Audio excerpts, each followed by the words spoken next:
Ayun, ito na naman tayo mga kababayan. Pero bago tayo magpatuloy sa ating pag-uusapan, babati muna ako ng magandang gabi sa ating mga subscribers dyan. Sa aking mga viewers, maraming salamat sa inyong suporta. Shout out sa inyong lahat. Yun ang tuloy na tayo kagad sa ating pag-uusapan. Wala nang patumpik-tumpik pa. Ito'y tungkol na naman kay Epifanio Labrador, ang vlogger nagtapang-tapangan, ngunit ang katotohanan ay supot naman. Marami ng mga nagsasabi mga kababayan, marami nang nagpatotoo, marami ng mga nagkomento na itong si Epifanio Labrador ay talagang supot yan. Dahil yung kapitbahay niya nagkomento dito, yung kaibigan niya nagkomento dito na itong si Epifanio Labrador, nung tutuloyin na sana, bigla daw itong tumakbo. Kumaripas ito ng takbo dahil nung hindi na bata nun nung tutuloyin sana itong si Epifanio Labrador. Sobrang duwag daw talaga yan. Sobrang duwag. Kaya nung tutuloyin na sana, kwento nung kapitbahay nitong si Epifanio Labrador, biglang tumakbo. Kaya hanggang ngayon, supot pa rin yan. Kaya nga, sinasabi ko, lagi ang nakapismas dahil nga, naaamoy niya yung kanyang sarili, mga kababayan. Yun ang tuloy na tayo sa video na sinasabi ko na itong si Epifanio Labrador, sobrang kawawa na po. Namamanas na. Namamaga na yung kanyang mata, siguro sa kakaiyak. Siguro maintindihan din naman natin bakit iyak ng iyak itong tao na ito. Kasi nga, namamalagi na ito sa kabundukan. Kita nyo naman, yung kanyang palasyo, tagpi-tagpi na dahon ng niyog. Tapos napalibutan siya ng mga palaka. Napalibutan siya ng mga tutubi. May mga kwago pa na naririnig natin na humuhuni mga kababayan. Kaya maintindihan natin kung bakit itong si Epifanio Labrador ay namamaga yung kanyang mata at naglalasing mga kababayan. Umiinom, lasing ito.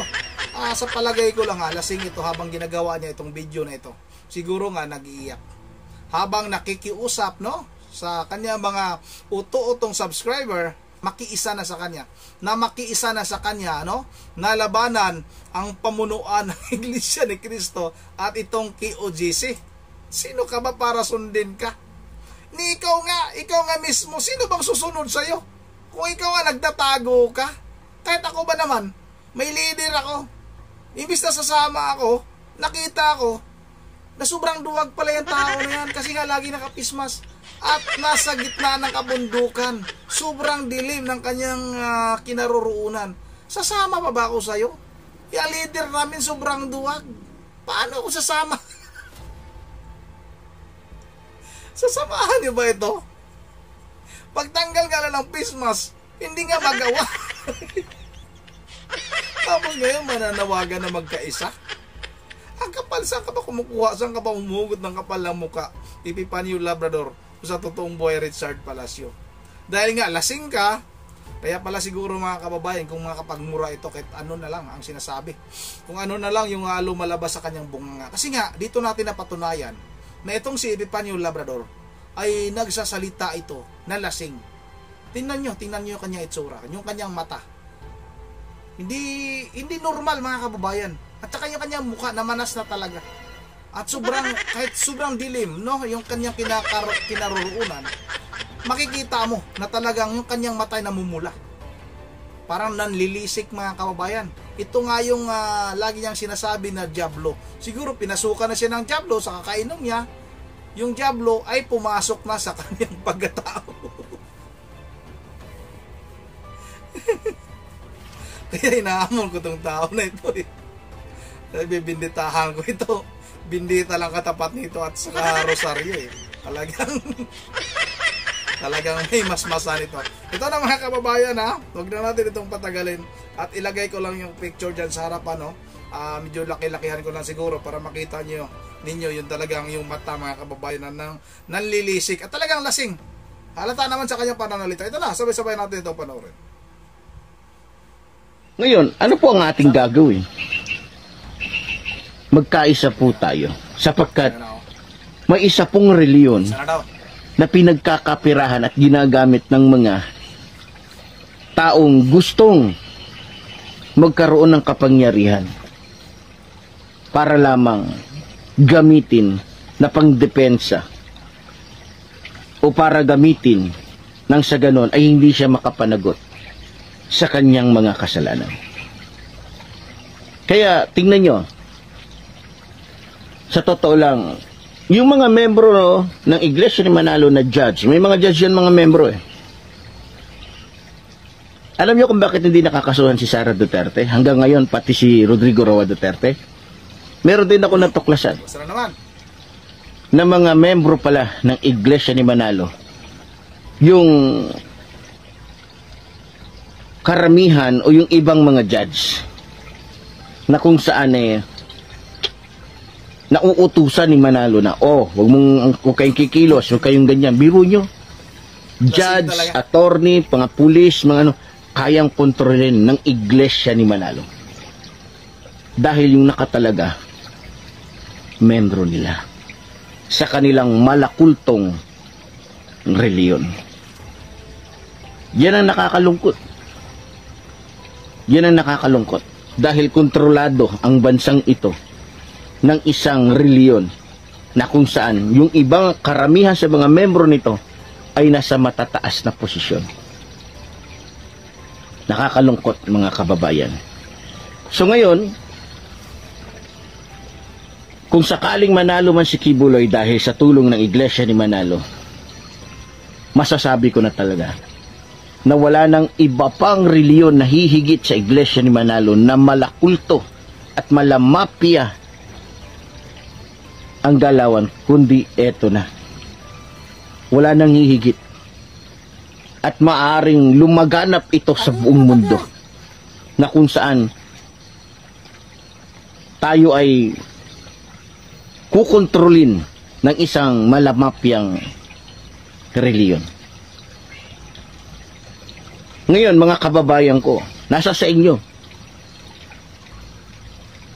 Tayo ang gagawa, tayo ang may kapangyarihan para hadlangan ito. Nakakalungkot lang. Kasi may isang reliyon na ginagamit nila yung kanilang mga membro para utusan na ganito, ganyan. Ewan ko lang kung anong masasabi ng mga membro ng Iglesia ni Manalo. Kasi, siyempre, sa ayaw nyo't sa gusto, talagang i-request ni Duterte yung kanyang best friend. Kung yung mga tao nga lang yan, ni Bato, si Bongo, ni-request nga niya na kung maaari suportahan ng Iglesia ni Manalo. Si Kibuloy pa kaya na alam naman ng buong Pilipinas, ng buong mundo na bitukang dikit ni Rodrigo Roa Duterte. Diba? Natural, hihingiin talaga. At balita ko pa nga, nag-alok pa ng bilyon na halaga si Kibuloy sa pamunuan ng Iglesia ni Manalo para lamang suportahan siya. Grabe. Tingnan niyo yung mga billboard ni Kibuloy. Nangunguna ngayon na naglalaki yan. Saan niya kinuha yan? Samantalang nakakulong siya. Diba? Saan niya kinuha yun? Yung naglalakihan yung mga billboard, doon pa lang sa Davao, makikita mo na. Magkasama yung tatlong mga diablo. Si Sara, si Rodrigo Roa Duterte, pati yung pastor na nagkukunwaring makapangyarihan sa lahat. Diba? Ngayon, isa lang masasabi ko sa Iglesia ni Manalo. Alam ko kakagating yan dahil bilyon. Bagamat hadlang kayo at hindi kayo naniniwala sa sinasabi ni Kibuloy dahil nga sa may alok sa inyo na bilyon, alam ko, kakagatin ni Eduardo Manalo yan. Kakagatin yan. Kasi bakit? Alam niya, susundin siya ng mga membro niya. Mula doon sa pinakamababa. Pero kawawa yung mga membro. Kasi siya yung tumatanggap ng bilyon-bilyon. Siya yung tumatanggap ng milyon-milyon. Yung mga membro naman niya, sunod-sunuran lang. Na kung saan, pati yung isang rapist na leader ng isang reliyon na malakulto din katulad nila, ay susuportahan o ipapasuporta ni Manalo sa kanyang mga membro. Diba? Nakakalungkot. Kasi malamapya talaga at ginagawang negosyo ng Iglesia ni Manalo yung halalan.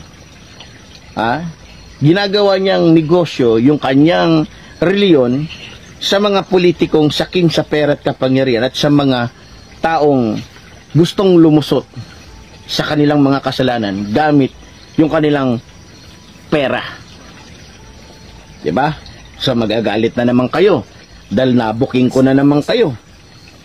Sa totoo lang, itong mga in-expose ko, ito po yung dapat sa iba maririnig. Pero tinatanggihan nila.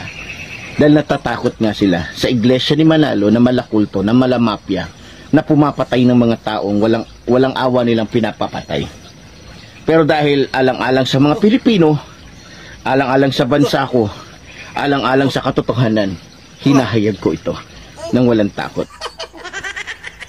Hinahayag daw niya na walang takot, pero nakatakip yung kanyang mukha. Saan yung walang takot niyan? Ako, ipipan niyo. Huwag mo na kaming bulahin, walang takot. Walang takot, nakainom kayo, no? Tingnan nyo mga kababayan, kung magsalita siya. Talagang halata na nakainom. Hindi ba natin nakita yung buti ng kulapo? Siguro nga, kulapo yung iniinom nitong tao na ito. Sa bundok naman yan. Wala namang pera yan dahil si Ma'am Joyce ng Japan hindi po nagbigay ng pera kay Epifanio Labrador. Kasi nga tinanggihan. Inaansab na ni Ma'am Joyce yan.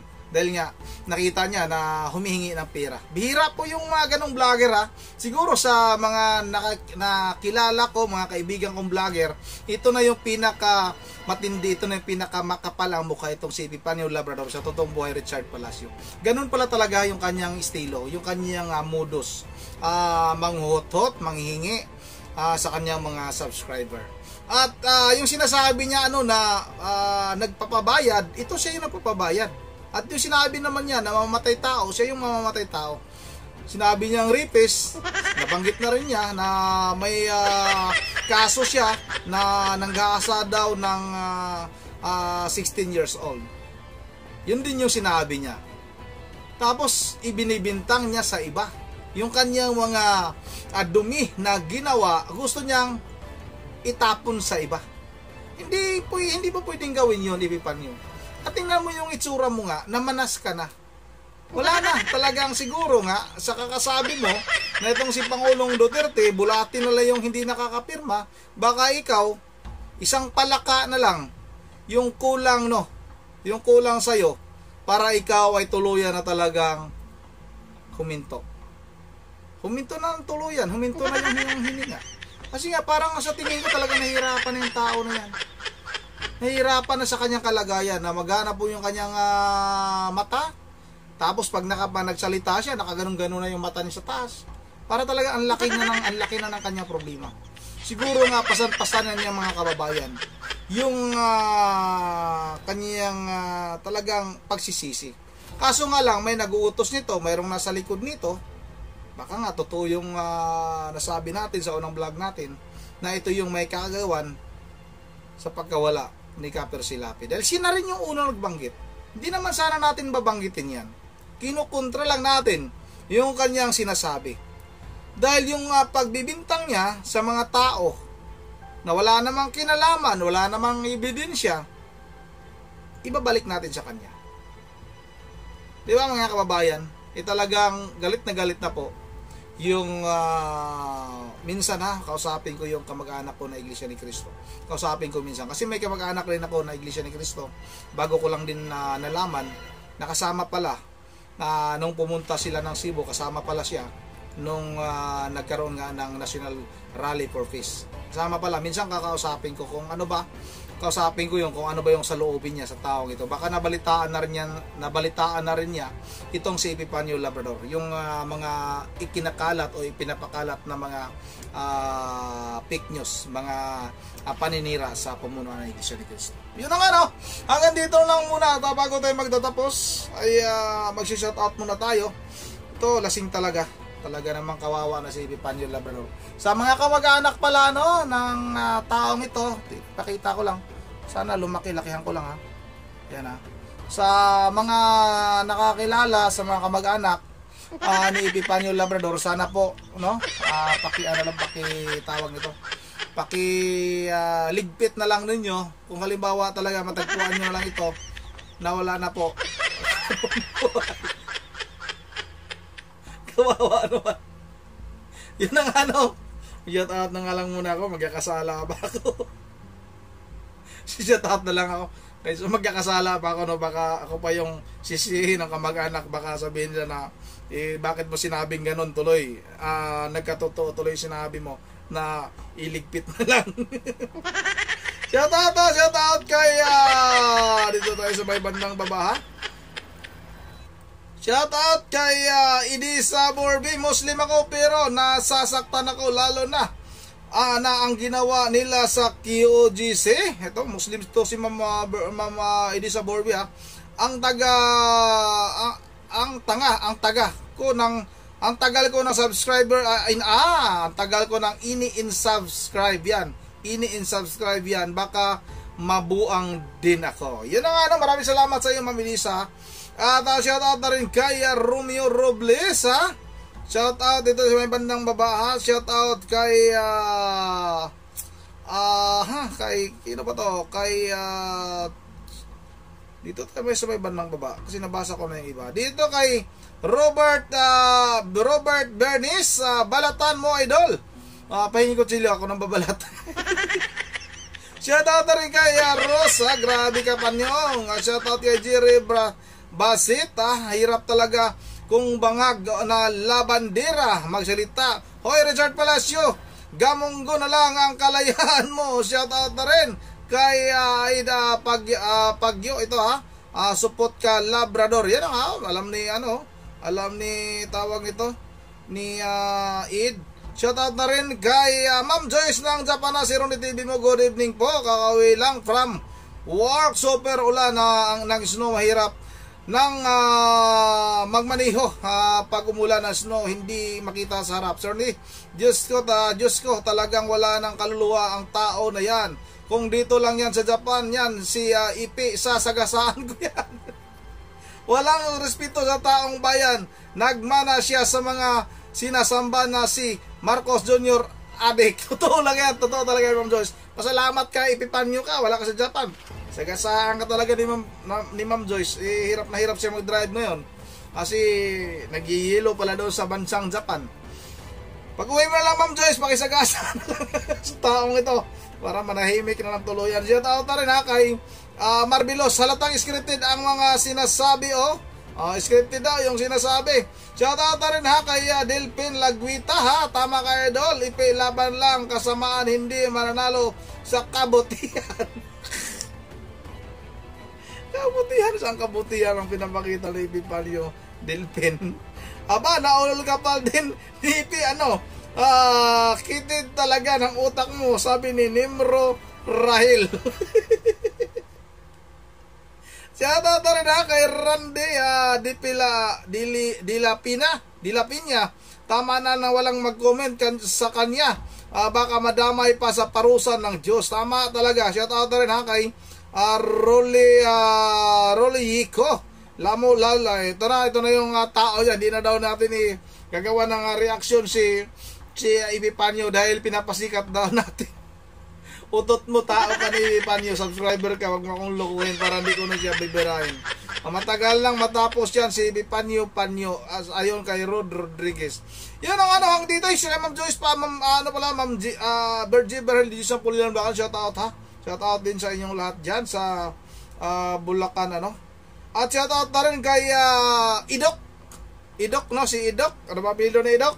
Kalimutan ko. Yung gwapo nating kaibigan yan. Si Idok Cotillas pala. Yun. Idok Cotillas, shout out, ha?